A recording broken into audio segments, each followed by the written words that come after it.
শুভ বিকাল বন্ধুরা, বিকালের নাস্তা তৈরি হচ্ছে। এদের দেখুন 2 আইটেমের নাস্তা তৈরি করলাম। কীভাবে তৈরি করলাম সেই প্রসেসগুলো আপনাদের দেখাবো, আর কী কী তৈরি করলাম সেটাও দেখাবো। চলুন শুরু করে যাক। এই যে আমি এখন চিরা জর্জা করবো। চিরা জর্জা করার জন্য আমি কী করলাম সেটা আপনারা দেখুন। প্রথমে চিরাগুলো নিয়ে নিয়েছি, তারপরে চিরাগুলো একটু পানিতে একটু ভিজিয়ে নিলাম যাতে একটু নরম হয়ে যায়। তারপরে এই চিরাগুলো ভাজার জন্য আমি পেঁয়াজ রসুন কেটে রেখেছি। দেখুন মরিচ পেঁয়াজ আমি কেটে রাখার পরে কড়াইতে তেল গরম করতে আগে দিয়েছিলাম।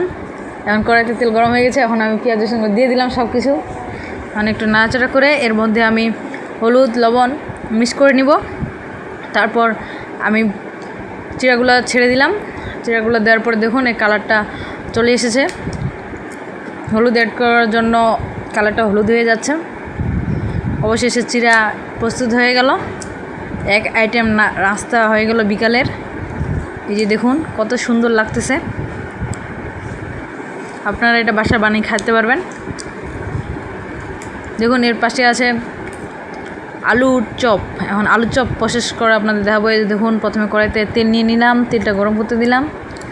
আর এই আলু চপগুলো আমরা বাসায় বানাইছি, এই জন্য আলু চপগুলো অনেক সুন্দর করে ফুলতেছিল।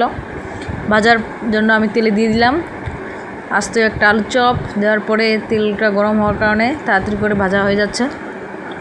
দেখুন কত সুন্দরভাবে ভাজা হচ্ছে, কত মুচমুচ করে ভাজা হয়ে যাচ্ছে। আপনারা বাসায় এটা বানিয়ে খেতে পারবেন। আলু সুন্দর করে কেটে ছুলে তারপরে রোদে শুকিয়ে এটা বানানো হয়। কি সুন্দর করে বিকালের নাস্তা হয়ে গেল। এটা অনেক দিন সংরক্ষণ করা যায়। আপনারা যদি সুন্দরভাবে এটা ভেজে থাকেন তাহলে অনেক দিন সংরক্ষণ করতে পারবেন। এটা যে কোনো আলু দিয়েই বানানো যাবে। আপনারা আলুগুলো প্রথমে ছিলবেন, তারপরে কাটে রোদে শুকাবেন।